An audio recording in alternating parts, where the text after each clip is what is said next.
박근혜 대통령이 상당히 강도 높게 이번 사건과 관련해서 언급을 했군요.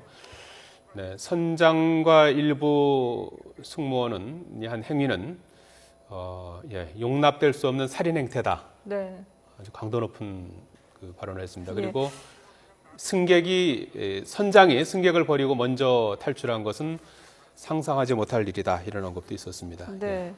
이 선박 운항 허가 과정부터 아주 철저하게 되짚어봐야 한다라고도 얘기를 했고요. 또 선박 탑승자 시스템, 이번에 지금 탑승 인원이 오락가락하지 않았습니까? 이런 선박 탑승자 시스템 자체를 바꿔야 한다라고도 요구를 했습니다. 오늘 아침 국무회의를 주재한 자리에서 박근혜 대통령이 이번 세월호 침몰 사고와 관련해서 강도 높은 발언을 했는데요. 발언 내용을 잠시 좀 보겠습니다.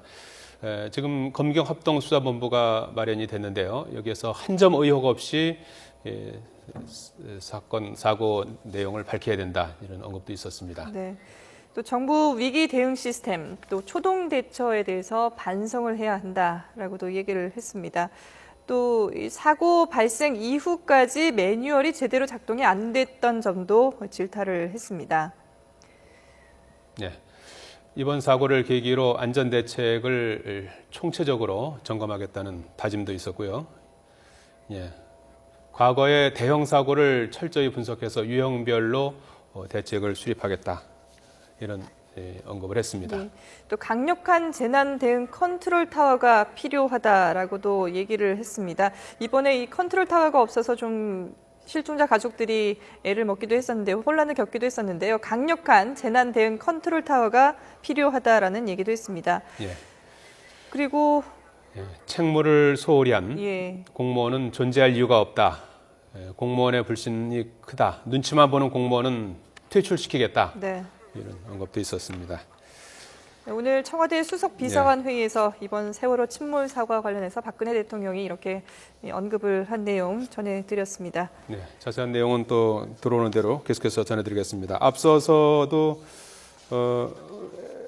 김혜선 SSU 전 부회장이 말씀을 했었는데 5개를 더 설치할 계획이군요. 세월호 침몰 엿새째인 오늘 구조당국이 잠수부가 타고 내려가는 가이드라인을 5개 더 설치할 예정이라는 속보가 들어와 있습니다. 현재는 5개인데 추가로 이제 5개를 더 설치하면 10개가 이제 되고, 잠수부 투입 횟수도 지금보다 이제 2배가량 증가하게 됩니다. 이렇게 되면 2명씩 보통 내려간다고 하지 않습니까? 그럼 동시에 20명이 이제 작업을 할 수 있게 되는 거죠. 해경은 어제도 이 가이드라인을 4개를 더 설치하려고 시도를 했었는데 실패를 했습니다. 그런데 오늘은 이제 파고가 0.5m 정도로 그다지 높지 않기 때문에 가이드라인을 추가로 설치할 수 있을 것으로 전망됐습니다. 다시 한번 오늘 아침 박근혜 대통령이 국무회의에서 한 언급을 다시 한번 조금 정리해드리겠습니다. 전체적인 내용은 들어오지 않았고요. 중요한 내용 몇 가지가 지금 들어와 있습니다. 박근혜 대통령은 먼저 이 선장과 일부 승무원의 행위, 먼저 탈출한 같이 있었던 어린 학생들, 그리고 승객들의 어떤 안전은 도외시하고 먼저 탈출한 행위를 아주 강하게 비판했습니다. 이 살인과 같은 행태다, 이런 언급까지 있었군요. 그리고 책무를 소홀히 한 공무원은 존재 이유가 없다. 눈치만 보는 공무원은 반드시 퇴출하겠다라는 얘기도 했습니다. 자, 또 새로운 속보들이 들어와 있는데요. 세월호 1등 항해사를 포함해서 4명의 피의자가 체포됐다는 소식이 들어와 있습니다. 또 이 세월호 개조 관계자 등 20명도 소환이 됐습니다. 곳곳에 이제 줄 소환이 불가피할 것 같은데요. 희생자 신원 확인 전에도 조건부로 인도하겠다. 이거는 이제 좀 다른 내용 같고요. 이 실종자 가족들의 속보가 쏟아지고 있습니다. DNA를 검사를 해서 이 확인을 하고 있는데요. 희생자 신원이 확인되기 전에도 조건부로 인도하겠다라는 속보가 들어와 있습니다. 추가로도 소식이 들어오는 대로 전해드리도록 하겠습니다. 진도 해역의 날씨가 오늘 상당히 좋아졌습니다. 이번 주 내내 맑은 날씨가 이어지고 바람과 유속도 약하다고 합니다. 취재기자 연결해서 상황 알아보겠습니다. 김지연 기자. 네, 김지연입니다. 자, 오늘은 날씨가 좀 비교적 양호한 편이죠? 네, 그렇습니다. 한동안 날씨가 나빠 이 수색과 구조 작업에 어려움이 컸습니다. 하지만 오늘은 날씨가 크게 호전됐습니다. 우선 맑은 날씨에 안개가 없어 가시거리도 14km에 달합니다. 바람도 무척 약해졌습니다. 현장에 있는 기상 관측선을 확인한 결과 북동풍이 초속 5.2m로 불고 있고 파도는 0.6m로 어제보다 절반 정도로 낮게 일고 있습니다. 기온은 14.2도, 수온은 11.6도로 큰 변화는 없습니다. 오후에도 지금처럼 바람과 파도가 잔잔할 것으로 예상되고요. 또 이번 주는 고기압 영향권에 들기 때문에 금요일까지는 맑은 날씨가 이어지며 풍랑이 일지는 않을 것으로 보입니다. 다만 토요일 오후부터 일요일까지 비가 내리겠고 이때 다시 파도도 높아지겠습니다.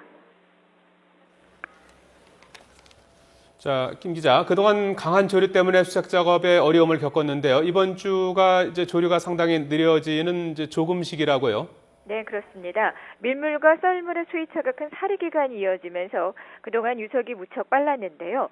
이번 주는 사리와 반대인 조금 기간에 들어갑니다. 특히 내일부터 목요일까지는 최고 유속이 가장 느려지는 소조기가 됩니다.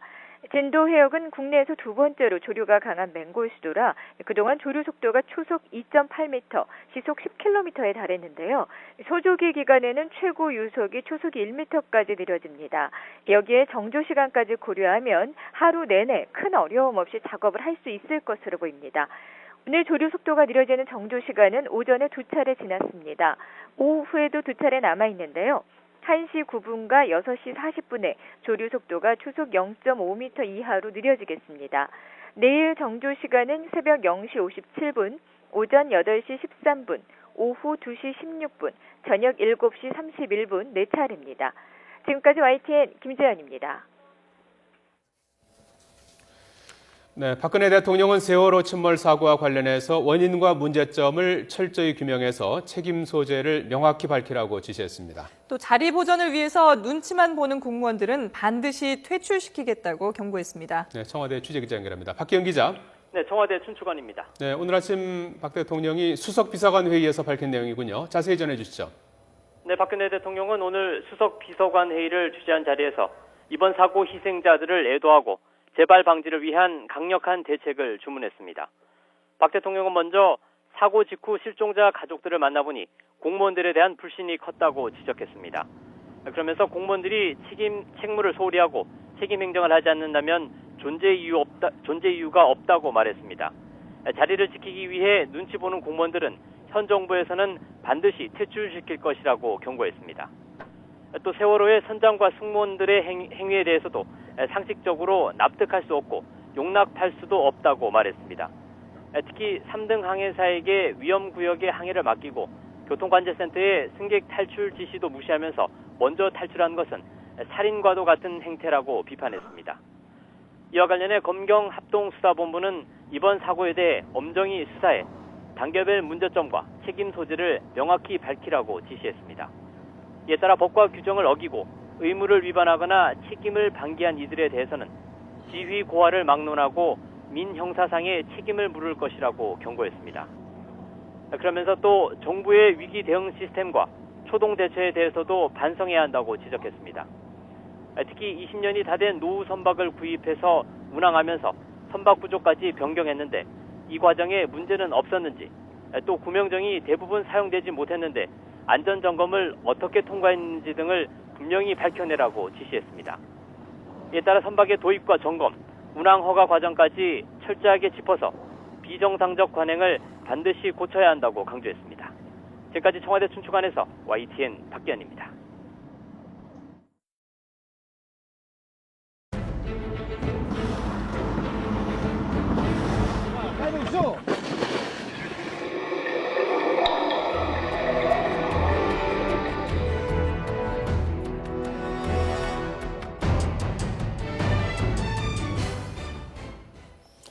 네, 권준기 기자 그리고 김길수 한국해양대 교수와 함께 계속해서 이야기 나눠보도록 하겠습니다.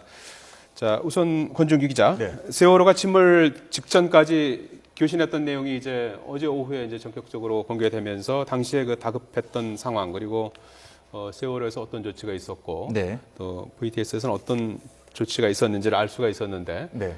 지금 어떤 내용이 있었는지 우선 간단하게 정리를 좀 해주실까요? 네, 이 세월호가 침몰했던 16일 오전 9시 6분부터 예. 31분 동안 그러니까 9시 37분까지 교신을 했던 내용입니다. 네.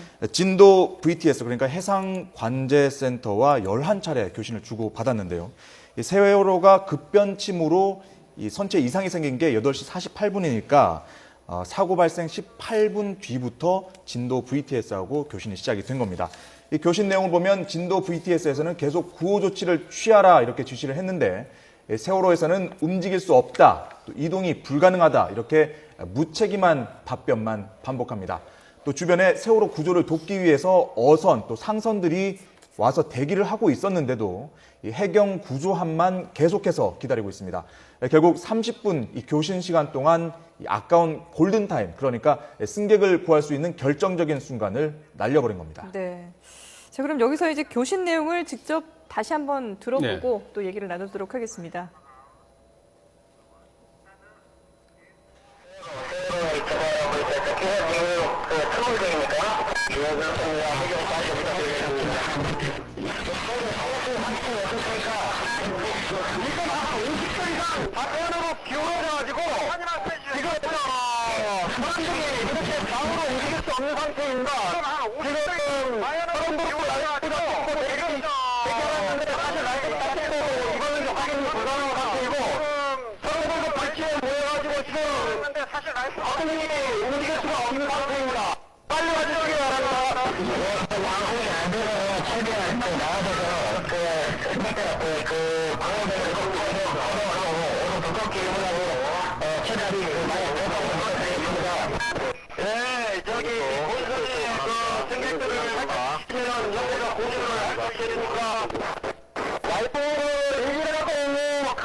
진상 상태 확인 불가하고 지금 일단 승객들은 지금 해경이나 옆에 상선들 거의 50대 전적해 있고 지금 마연하고 해가지고 사람들만 일단 탈출을 시도하고 일단 방송 했는데 지금 마연하고 사실 이동하는 것도 쉽지 않습니다 지금. 네, 알겠습니다. 한 60도 정도 자연화만 기울어 있는 상태고 지금 항공기까지 다 떴습니다. 헬기랑. 예, 녹음 파일을 들어보면은 어떤 대목에서도 승객들에게 뭐 대피하라 뭐 하라고 했다 이런 조치는 전혀 나오질 않고 있습니다. 그렇습니다. 네, 물론 그 안에 선박 내부에서 어떤 방송이 이루어졌는지는 사실 이 교신 내용으로 예. 바로 알 수는 없지만 이 승객들의 얘기를 들어보면 그 당시에 그러니까 지금 교신이 이루어지는 중에도 승객들한테는 객실 내부에 있는 게 안전하다 이렇게 방송을 했던 걸로 지금 알려지고 있고요. 예. 예, 그리고 이 가장 그 교신 내용을 들어보면 이해되지 않는 점이 이 선장이 왜 퇴선 명령을 내리지 않았느냐 이 부분인데 네. 이 31분 동안 교신하는 이 시간 동안에 세월호에서는 못한다 이런 말만 8차례 반복을 하고 있습니다. 이 우왕좌왕 판단을 못 내리고 있는 건데요. 이미 세월호에서는 승객들을 배 밖으로 탈출시키겠다 이런 생각은 하지 못하고 있었던 것 같고요. 또 주변에 여러 상선, 어선들이 돕기 위해서 대기를 하고 있었는데도 끝까지 해경 구조함이 언제 오는지만 되묻고 있습니다. 상당히 이해하기 힘든 부분인데 이준석 선장이 구속되면서 했던 말을 보면 이 당시 조류도 세고 또 바닷물도 차갑기 때문에 승객들을 탈출시키면 더 위험할 걸로 생각했다고 판단을 했던 겁니다. 하지만 결과적으로 보면 오판이었죠. 첫 번째는 일단 승객들을 객실 내부가 아닌 갑판 위로 일단 불러 올렸어야 했고요. 또 주변에 지원 선박들이 있었기 때문에 구명정을 입히고 빨리 밖으로 탈출을 시켰어야 했던 상황이었던 겁니다. 네. 예. 참, 김기수 교수님, 이 예. 선체 이상을 발견한 게 8시 48분이면 예. 이때 이미 이 선박에 이상이 있다는 걸 인지했을 때부터 승객들의 구조에 승객들의 탈출이라든지 이런 부분에 좀 신경 썼으면 어땠을까 하는 뒤늦은 후회를 해보게 되는데요. 그럼요. 이런 매뉴얼이 있지 않습니까?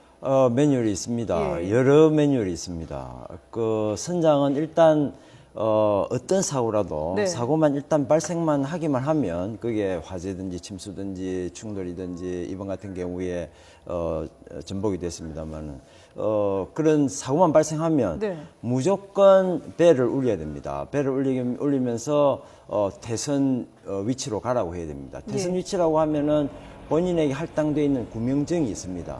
그 구명정이 갑판 위에 있는데요. 네. 그걸 보트데크라고 합니다. 그 보트데크에 전부 다 집합을 시켜야 됩니다. 그런 상태에서 이제 대선을 해야 될까 말아야 될까 그건 이제 선장이 나중에 판단하는 예. 겁니다. 그런데 이번에는 선내 이슬을 했기 때문에 이게 엄청난 참사로 변한 겁니다. 그러니까 그 선내 방송과는 별도로 이렇게 비상 벨이라는 게 배마다 다 설치가 되어 있는 거군요. 그렇죠. 배에 다 있죠. 예. 그럼 선장이 그것만 눌러도 이게 위급 상황이라는 것을 충분히 그럼요. 알릴 수 그럼요. 있는 상황이었는데. 배를 누르고 배를 누르면서 안온싱을 해야죠. 예. 지금 본선이 그 조난 당했기 때문에 모두 태선 위치로 위치하시기 바랍니다. 이렇게 방송을 해야죠. 교수님은 이제 뭐 선장도 예, 직접 저는 선장했고 1급 방해사 자격증 갖고 있습니다. 1급 자격증. 상선을 예, 저는 한국해양대학교 실습선 한나로 선장을 했습니다. 그건 몇 톤짜리죠? 그거는 3,600톤이고요. 예, 예. 지금 저희들이 갖고 있는 다른 배가 있는데 한바다호 그것은 지금 이 세월하고 크기가 비슷합니다. 그 사고 해역도 한번 사고를 운항을 해보셨습니까? 많이 다녔죠. 예, 맹골수도. 예. 약간 좀 그 항해하는 입장에서는 좀 유의를 해야 거기가 되는지. 위험하다고 일반적으로 알려져 있는 곳입니다. 그런데 그곳에서 이렇게 급변침을 해서 이번에 예, 사고가 났다고 급변침 그러는데 이번에 했다고들 말을 하는데 사고 상황은 어떻게 그럼 저는 그 그리십니까? 3등 항해사가 고의로 급변침 했다고는 생각하지 않습니다. 그 3등 항해사는 해도에 있는 대로 5도 정도 변침하려고 생각을 했는데 예. 어떤 원인 때문에 배가 급변침이 된 거죠. 예. 그 원인이 뭔지는 그 3등 항해사도 모를 겁니다. 예. 저도 정확하게는 알 수 없지만 유추는 할 수 있고요. 그렇습니다. 3등 항해사는 뭐 생존해 있으니까 이제 뭐 예. 알 수 있는 거 알 아니겠습니까? 수 있죠. 왜 그런데 이제 급변침을 했는지. 주파수의 말대로 하면은 자기는 약간 배를 틀었는데 배가 많이 돌아갔다 이렇게 말하는 거 보면 이제 밑에 안 보이는 선제에 이렇게 배가 접촉이 됐든지 예. 아니면은 그때는 바람이 없었으니까 바람의 영향은 아니겠고 파도 영향도 아니겠고 파도도 없었으니까 이제 조류 그거밖에 없는 거죠. 그리고- 아니면 조타기가 고장이 났을 수 있죠. 그리고 이제 그 밑에 실은 화물들이 이제 그 급변침에 따라서 급변침을 쏠렸다 이제 하게 이렇게 보는 거 되면 아니겠습니까? 이제 경사가 많이 지거든요. 네. 경사 지면서 이게 원래 고박이 돼 있어야 되는데 고박이 안 돼 있으니까 한쪽으로 다 몰려버린 거죠. 알겠습니다. 예. 그런데 한쪽으로 다 몰렸다 하더라도 배가 그렇게 쉽사리 넘어가지 않습니다. 예, 예. 물론 엄청나게 많은 양이 한쪽으로 몰리면 배가 넘어가지만요. 예. 웬만한 경우에는 배가 그렇게 쉽사리 넘어가지 않습니다. 다시 그게 이제 돌아오는 복원역이잖아요. 복원역이 있습니다. 근데 예. 복원역이 이게 뭐 그 세월호가 이게 증축을 했기 때문에 뭐 이 시설을 변경했기 때문에 그것 때문에 복원역이 복원역이 상실됐을 상실돼- 가능성이 있죠. 그럴 가능성도 충분히 있는 예, 그게 왜 그러냐면요. 예. 우리 오뚜기 있잖아요. 네네. 오뚜기는 이렇게 탁 치면은 다시 계속 돌아오잖아요, 제자리로. 돌아오는데 오뚜기 맨 위에다가 그 배 같은 경우는 5층인데 네. 맨 위에다가 어떤 구조물 하나 올려보십시오. 구슬을 하나 올려보십시오. 탁 치면 올라오는 거 안 올라옵니다. 올라와도 서서히 올라옵니다. 그거하고 같은 겁니다. 그 안에 있던 그 선원들의 운명도 이제 그 물론 이제 수많은 이제 학생들이 이번에 이제 실종이 되고 이제 뭐 희생하고 이렇게 돼 있습니다만은 그 승무원들도 소위 그 선박직 뭐 기관실이라든지 이제 뭐 선장이라든지 항해사라든지 이런 사람들은 모두 전원 다 살았고 예, 구조됐대요. 예, 기관실 같은 경우는 또 제일 밑에 있는데도 이제 올라와서 이제 예, 그거는 전화로 해서 배가 위험하니까 올라오라고 했습니다. 그거는 그랬고. 배에 있는 사람은 본능적으로 아는 이야기입니다. 본능적으로 배가 위험하다 하면 무조건 위로 올라옵니다. 그 기관실에 전화할 정도 시간이면 승객들에게도 대피하라고 충분히 좀 알릴 수 있지 않았을까 싶은데요. 그러니까요. 왜 그런 방송을 그렇게 해서 말 잘 듣는 주로 그 학생들을 그렇게 방치를 했는지 도저히 이해가 안 되는 부분이죠.